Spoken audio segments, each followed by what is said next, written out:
നമസ്കാരം. മലയാളി വാർത്ത ആനുകാലികത്തിലേക്ക് സ്വാഗതം. TP വധക്കേസിലെ പ്രതികളെ എങ്ങനെയെങ്കിലും ജയിലിൽ നിന്ന് പുറത്തു ചാടിക്കണം. അതിന് പരമാവധി ശ്രമങ്ങളൊക്കെ തന്നെ നടത്തി കഴിഞ്ഞു. 18ാം തടവും പുറത്തിറങ്ങി കഴിഞ്ഞു. ഇനി ഡിക്ഷണറിയിലൊന്നും ഇല്ലാത്ത, നിഘണ്ടുകളിലൊന്നും തന്നെ ഇല്ലാത്ത മറ്റൊരു അടവ് ഇറക്കിയിരിക്കുകയാണ് ജയിൽ മേധാവി. സൂപ്രണ്ടുമാർക്ക് കത്ത് നൽകിയിരിക്കുകയാണ്. എങ്ങനെയൊക്കെ കിണഞ്ഞ് പരിശ്രമിച്ചാലും TP വധക്കേസിലെ പ്രതികളെ പുറത്തിറക്കിയാൽ ഇവിടെ വലിയൊരു യുദ്ധം നടക്കുമെന്ന് എല്ലാവർക്കും അറിയാം. പ്രത്യേകിച്ച് KK രമ, ഷാഫി പറമ്പിൽ, രാഹുൽ മാങ്കൂട്ടത്തിൽ ഇവരൊക്കെ തന്നെ ഈ ഒരു വിഷയത്തെ ഇപ്പോഴും ലൈംലൈറ്റിൽ നിർത്തുന്ന ആൾക്കാരാണ്. കാരണം ഇതുമായി ബന്ധപ്പെട്ട ഏതൊരു തരത്തിലുള്ള വിവാദം ഉണ്ടായാലും ഏറ്റവും ഒടുവിലായി കൊടി സുന്നിയുടെ മദ്യപാനവും ഒക്കെ തന്നെ KK രമ കൃത്യമായി തന്നെ എതിർക്കുന്ന ഒരു സാഹചര്യം ഉണ്ടായിരുന്നു. ആ ഒരു വീരും വാശിയും KK രമ പറയുന്നത് കേൾക്കാൻ ഇവിടെ ജനങ്ങളും ഒക്കെ ഉണ്ട്. എന്നിട്ടും KK രമ വെറും ഒരു സ്ത്രീയല്ലേ? ആ സ്ത്രീക്ക് എന്താ കഴിയുന്നത്? അവർ ഭർത്താവ് മരിച്ചൊരു വിധവയല്ലേ? അല്ലെങ്കിൽ അവർ പ്രതിഷേധിച്ചാൽ എവിടം വരെ പോകും എന്നുള്ള രീതിയിലുള്ള അഹന്തയോടുകൂടി നടത്തുന്ന ഈ നീക്കങ്ങൾ അതത്ര നല്ലതല്ലല്ലോ. TP വധക്കേസിലെ പ്രതികളെ പുറത്തിറക്കാൻ ഇപ്പോൾ ഏറ്റവും ഒടുവിൽ വന്ന കത്താണല്ലോ പ്രധാന വിഷയം. അതിൽ നിന്ന് തന്നെ തുടങ്ങാം നമുക്ക്. TP വധക്കേസ്, അതായത് 13 വർഷം പിന്നിടുമ്പോഴും നമ്മൾ പറയുന്ന ഒരു കാര്യമുണ്ട്. രാഷ്ട്രീയ കേരളം കണ്ട ഏറ്റവും വലിയ ഒരു രാഷ്ട്രീയ കൊലപാതകമാണ് TP വധക്കേസ്. മരിച്ച TPയേക്കാളും ജീവിച്ചിരുന്ന TPയേക്കാളും ശക്തനാണ് മരിച്ച TP എന്ന് രാഷ്ട്രീയ കേരളം പറയുമ്പോൾ അതിൻ്റെ ഒരു സ്ത്രീയെ കൊണ്ട് എന്ത് കഴിയും എന്നുള്ളതിൻ്റെ ആ ശക്തനായ TPയുടെ ഒരു മറുഭാഗമാണ് KK രമ. തീർച്ചയായിട്ടും അത് വടകരയിൽ തെളിയിച്ചിട്ടുള്ളതാണ്. ഇപ്പോൾ 2012 മെയ് 4 വടകര വള്ളിക്കാട് ആദ്യം ബോംബ് എറിയുന്നു TPയുടെ നേരെ. RMPയുടെ സ്ഥാപകനാണ്. രാഷ്ട്രീയപരമായിട്ടുള്ള പകപോക്കലുകൾ, ബോംബ് എറിഞ്ഞ് വീഴ്ത്തുന്നു. പക്ഷെ ആ ഒരു വെട്ടിയിട്ടും എന്തോ മതി വരാത്ത രീതിയിൽ ഇത്രയേറെ ശത്രുതയോടുകൂടി 51 വെട്ടാണ് വെട്ടിയിരിക്കുന്നത്. അതാണ് ഞാൻ പറഞ്ഞ രാഷ്ട്രീയ കേരളം കണ്ട ഏറ്റവും വലിയ രാഷ്ട്രീയ കൊലപാതകം ഒരുപക്ഷെ TP വധക്കേസായിരിക്കും. അങ്ങനെ അന്ന് നിരവധി പേരെ വിചാരണ ചെയ്ത് ഏകദേശം ഈ 36 പ്രതികളെ കണ്ടെത്തി. പക്ഷെ 12 പേർ 2014 വിചാരണ കോടതി ശിക്ഷിക്കുകയാണ് ചെയ്തത്. പക്ഷെ അത് ഹൈക്കോടതിയിലേക്ക് വന്നപ്പോഴേക്കും മറിയുകയാണ് ചെയ്യുന്നത്. വിചാരണ കോടതി വലിയ രീതിയിലുള്ള ഒരു എന്താ പറയുക ശിക്ഷാ നടപടിയല്ല ചെയ്തത്. പക്ഷേ ഹൈക്കോടതിയിൽ എത്തിയപ്പോൾ ഇരട്ട ജീവപര്യന്തം ഉൾപ്പെടെ കിട്ടുകയുണ്ടായി. ഇപ്പോൾ നോക്കിക്കോ, ഇപ്പോൾ ജയിൽ മേധാവിയാണ് ജയിൽ സൂപ്രണ്ടുമാർക്ക് കത്തയച്ചിരിക്കുകയാണ്. അത് ഒരു സൂപ്രണ്ടിനല്ല, ഇപ്പോൾ വിയൂരിലോ അല്ലെങ്കിൽ കൊടിസുനി ഉള്ളിടത്തോ ഒന്നുമല്ല, ജയിൽ സൂപ്രണ്ടുമാർക്ക് എല്ലാവർക്കും കൂടെ നിരത്തി പിടിച്ചുള്ളൊരു കത്താണ് അയച്ചിരിക്കുന്നത്. അതായത് വിടുതൽ എന്നൊരു വാക്കാണ് കൊടുത്തിരിക്കുന്നത്. അല്ലാതെ വിട്ടയച്ചാൽ അല്ലെങ്കിൽ ഈ പറയുന്ന എന്തെങ്കിലും ജാമ്യം കിട്ടിയാലോ പരോള് കിട്ടിയാലോ അങ്ങനെ എന്തെങ്കിലും രീതിയിലുള്ള പരാമർശമല്ല. വിടുതൽ ചെയ്താൽ എന്തെങ്കിലും ആഭ്യന്തര സുരക്ഷ ഉണ്ടാകുമോ എന്ന് ജയിൽ സൂപ്രണ്ടുമാരോട് ആരായുന്ന ജയിൽ മേധാവി. എന്തിനാണ് ജയിൽ സൂപ്രണ്ടുമാരോട് അത് ചോദിക്കേണ്ട കാര്യം? ഇപ്പം ജയിൽ സൂപ്രണ്ടുമാർ അതാത് ജയിൽ താമസിക്കുന്ന വ്യക്തികളുടെ സുരക്ഷ മാത്രമാണ്. ഇപ്പോൾ പുറത്തിറങ്ങുന്ന വ്യക്തിയുടെ സുരക്ഷാ ക്രമീകരണങ്ങൾ നോക്കിയെന്ന് മറ്റുള്ള പോലീസ് സ്റ്റേഷനോ അല്ലെങ്കിൽ മറ്റുള്ള കേരള പോലീസുമായിട്ട് ബന്ധപ്പെട്ടാണല്ലോ ആലോചിക്കേണ്ടത്. ജയിൽ സൂപ്രണ്ടുമാരോടല്ലല്ലോ ചോദിക്കേണ്ടത്. എന്തിനാണ് അത്തരത്തിലുള്ളൊരു കത്തയച്ചത്? ഇന്ന് KK രമ പറയുന്നത് ഇത് ഒരു പക്ഷേ സർക്കാർ കൊടി സുനി ഉൾപ്പെടെയുള്ളവർക്ക് ഇടയ്ക്കിടയ്ക്ക് കൊടുക്കുന്ന ഒരു ബോധമാണ്, ഒരു ശക്തിയാണ്. ഞങ്ങൾ കൂടെയുണ്ട്, ഏത് നിമിഷവും വിടുതൽ നിങ്ങൾക്കുണ്ടായിരിക്കും എന്നുള്ളൊരു ബോധം നൽകുകയാണെന്ന്. TK രജീഷ് കഴിഞ്ഞ 45 ദിവസത്തെ സുഖവാസ ജീവിതം അറിഞ്ഞിരുന്നു. ആയുർവേദ ഹോസ്പിറ്റലിൽ സുഖവാസ ജീവിതമാണ്. ആയുർവേദ ഡോക്ടർ DMOയുടെ നിർദ്ദേശപ്രകാരം നടുവേദനയ്ക്ക് ചികിത്സയ്ക്ക് അതെ, നേരത്തെ ഇതുപോലെ 2018 ഈ പറയുന്ന കുറച്ചു നാൾ മുമ്പും ഈ പ്രതികൾ ആയുർവേദ ചികിത്സയ്ക്ക് പോയിരുന്നു. ഇടയ്ക്കിടയ്ക്ക് ചികിത്സയ്ക്ക് പോകും. അപ്പോൾ എണ്ണത്തോണിയിൽ ഇങ്ങനെ കുതിർന്ന് സുഖിച്ച് കിടക്കുകയാണ് ഒരു കൊലക്കേസ് പ്രതി. അപ്പോൾ ഇത്രയും ദിവസമായിട്ടും അതിനെ തിരിച്ചു കൊണ്ടൊന്നും വന്നിട്ടില്ല. അപ്പോൾ നടുവേദന എന്നുള്ളിടത്ത് ഇപ്പം നമുക്കറിയാം, എനിക്കിപ്പോൾ ഡിസ്കിനൊക്കെ കംപ്ലൈൻ്റ് ഉള്ള ഒരു വ്യക്തിയാണ്. എനിക്കാണെങ്കിൽ ആക്സിഡൻറ്റ് പറ്റി ഡിസ്കിന് പ്രശ്നമുള്ള ഒരു വ്യക്തിയാണ്. അങ്ങനെ നടുവേദന വരാൻ വേണ്ടി മാത്രം കടുകട്ടി പണി കൊടി സുനിയെയും TK രജീഷിനെയൊക്കെ ഒരു പക്ഷേ പോലീസ് സ്റ്റേഷനിൽ ചെയ്യിക്കാൻ സാധ്യതയില്ല. അപ്പോൾ ഈ പറയുന്ന നട്ടല് പ്രശ്നമുള്ളവർ, ഞാനൊക്കെ 3 മാസം നല്ല ട്രീറ്റ്മെൻറ്റിലായിരുന്നു. എന്ന് വെച്ചാൽ കംപ്രസ്ഡ് ആയിപ്പോയി നരമ്പുകൾ. അപ്പോൾ എനിക്കത് കൃത്യമായിട്ടറിയാം. നമ്മളൊക്കെ ജോലി ചെയ്യുന്നുണ്ട്, വീട്ടുജോലികളും ചെയ്യുന്നുണ്ട്, അല്ലാതെ നമ്മൾ ശരീരം അനങ്ങാതിരുന്ന് തിന്ന് കഴിക്കുകയല്ല. അപ്പം സ്വാഭാവികമായിട്ട് ഇങ്ങനെയുള്ളവർക്ക് കൂടുതൽ നേരം ഇരിക്കുമ്പോഴോ അല്ലെങ്കിൽ ഈ പറയുന്ന കൂടുതൽ വെയിറ്റ് എടുക്കുമ്പോഴോ ഒക്കെ ചിലപ്പോൾ നടുവിന് ചില വിഷമങ്ങളും വേദനകളും ഉണ്ടാവും. അതിന് വലിയ ആയുർവേദ സുഖചികിത്സ, ഞാൻ ഇന്നേതൊരു സുഖചികിത്സയ്ക്ക് പോയിട്ടില്ല.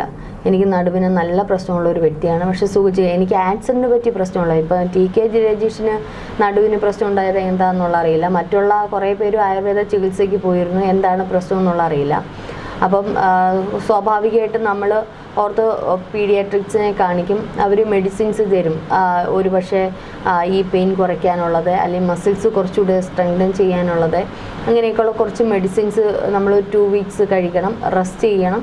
സ്വാഭാവികമായിട്ടും അത് മാറാം. അത് ഒരു പക്ഷേ ഇതൊക്കെ എന്താ പറയുന്നത്, ജയിലിൽ വെച്ച് ചെയ്യാവുന്ന കാര്യങ്ങളേ ഉള്ളൂ. പിന്നെ ഈ പറയുന്നോണം വെയിറ്റ് ഒക്കെ എടുത്ത് കടുകട്ടി പണിയൊന്നും കൊടിസുനിയും രജീഷിനെയും കൊണ്ടൊന്നും നമ്മുടെ ചെയ്യിക്കില്ല എന്ന് നമുക്ക് മലയാളികൾക്കറിയാം.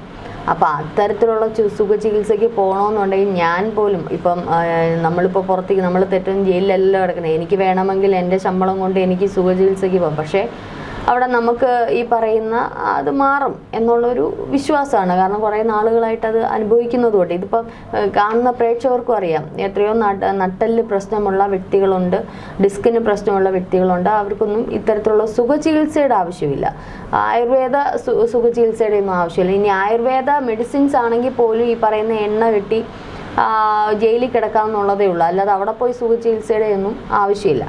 അപ്പോൾ ഇതിൽ നിന്നൊക്കെ മനസ്സിലായി, ഇതിന് നേരത്തെ ഇത്തരത്തിലുള്ള ആരോപണങ്ങൾ ഉയർന്നിരുന്നു, ഇവരെ ആയുർവേദ ചികിത്സയ്ക്ക് ഇങ്ങനെ സുഖചികിത്സയ്ക്ക് പറഞ്ഞയക്കുന്നു. മാത്രമല്ല പിണറായി സർക്കാർ വന്നപ്പോൾ തന്നെ എത്രയോ പരോളുകളാണ് അല്ലേ, എന്ന് വെച്ചാൽ മിക്ക ദിവസങ്ങളും പുറത്തായിരുന്നു എന്നത്ര അർത്ഥം.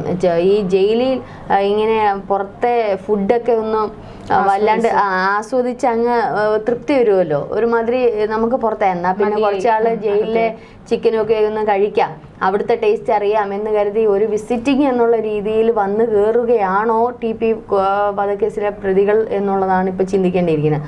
അന്ന് ആലോചിച്ച് നോക്കൂ, കൊടിസുനിക്കൊക്കെ 60 ദിവസം, 1000 ദിവസത്തിലധികമാണ് മിക്ക ആൾക്കാർക്ക് അന്ന് പരോൾ കൊടുത്തത്.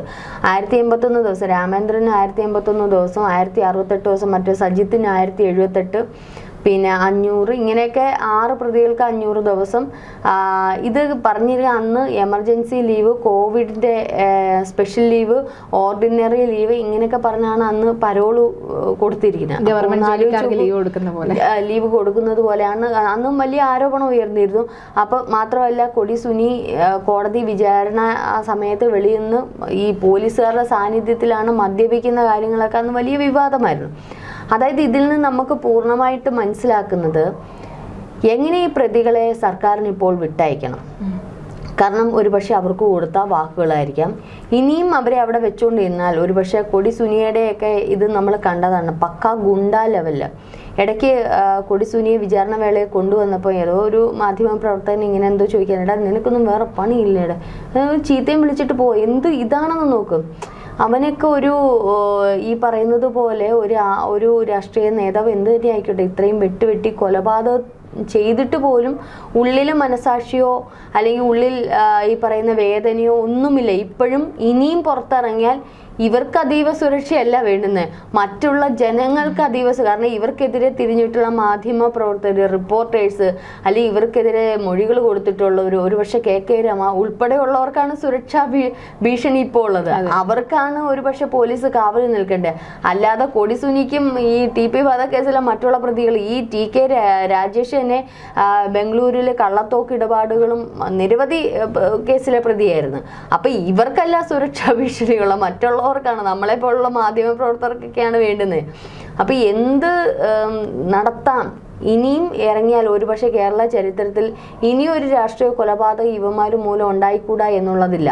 അപ്പം ഇരട്ട ഈ തടവ് എന്നുള്ളത്, അതായത് ഇരട്ട ജയിൽവാസം, ഇരട്ട ശിക്ഷ, അത് 20 വർഷം, അത് കൃത്യമായി ഇതിനിടയ്ക്ക് പരോൾ വേണ്ട, കൃത്യമായിട്ടും അവർക്ക് ആ ഒരിത് തടവ് കൊടുക്കണമെന്ന് ഹൈക്കോടതി നിർദ്ദേശിച്ചതിൻ്റെ ഇടയ്ക്കാണ് ഇപ്പോൾ വിടുതൽ ആവശ്യപ്പെട്ടുകൊണ്ടുള്ള ഒരു പോലീസ് മേധാവി. അപ്പോൾ പോലീസ് മേധാവി എന്തായാലും ഇതിൻ്റെ ആഭ്യന്തര വകുപ്പ് ആരാണ് കൈകാര്യം ചെയ്യുന്നത്?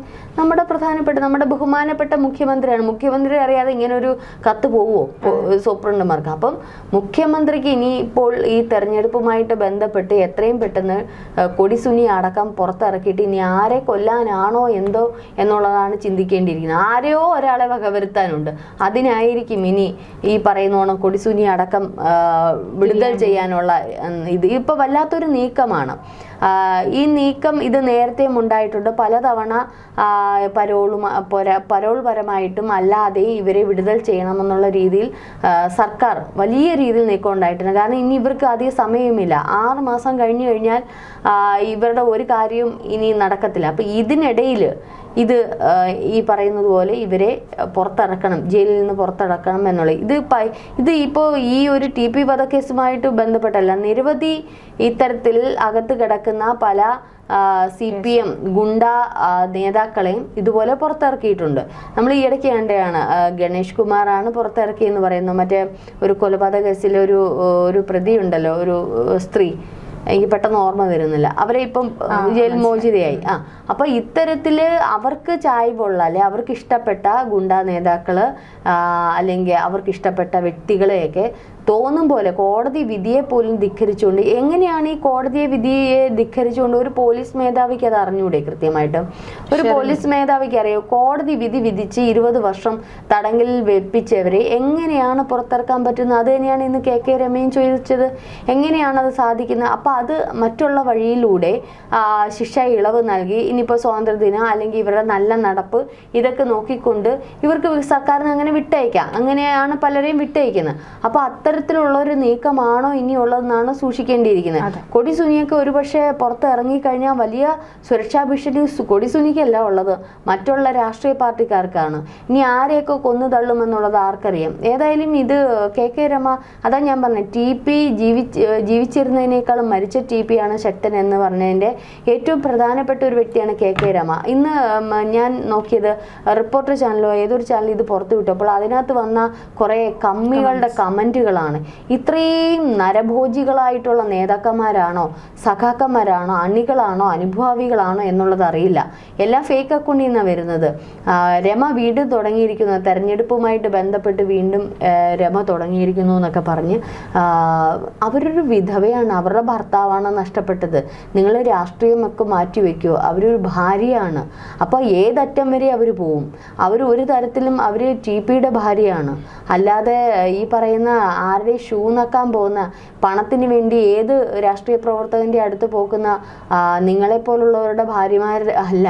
TP എന്ന് പറയുന്ന RMP നേതാവ് തലയുയർത്തി നിന്ന് സ്വന്തം പാർട്ടിക്ക് നേരെ വെല്ലുവിളിക്കുകയും അല്ലെങ്കിൽ സ്വന്തം പാർട്ടിയോട് തന്നെ ചോദ്യങ്ങൾ ഉതിർക്കുകയും ചെയ്യുന്ന നല്ല സ്ട്രോങ്ങസ്റ്റ് ആയിട്ടുള്ള ഒരു രാഷ്ട്രീയ നേതാവായിരുന്നു. അദ്ദേഹത്തിൻ്റെ ഭാര്യ എന്തായാലും ഇല്ല പറഞ്ഞാൽ തീയിൽ കുരുത്തതല്ലേ, വെയിലത്ത് അങ്ങനെ എത്ര പെട്ടെന്ന് ആടുവോ? ഇവരെ വെറുതെ വിടുവോ? കൊടിസുനിയൊക്കെ ഒരു പക്ഷേ കേരളത്തിലെ മാധ്യമങ്ങൾ ചിലപ്പം വിറയ്ക്കുന്നുണ്ടായിരിക്കും, മാധ്യമങ്ങൾക്ക് പേടിയായിരിക്കും, മറ്റുള്ളവർക്ക് പേടിയായിരിക്കും, പക്ഷേ KK രമ ഭയപ്പെടത്തില്ല. തീർച്ചയായിട്ടും രമയുടെ ഒരു നിലപാട് ഇക്കാര്യത്തിൽ വലുത് തന്നെയാണ്.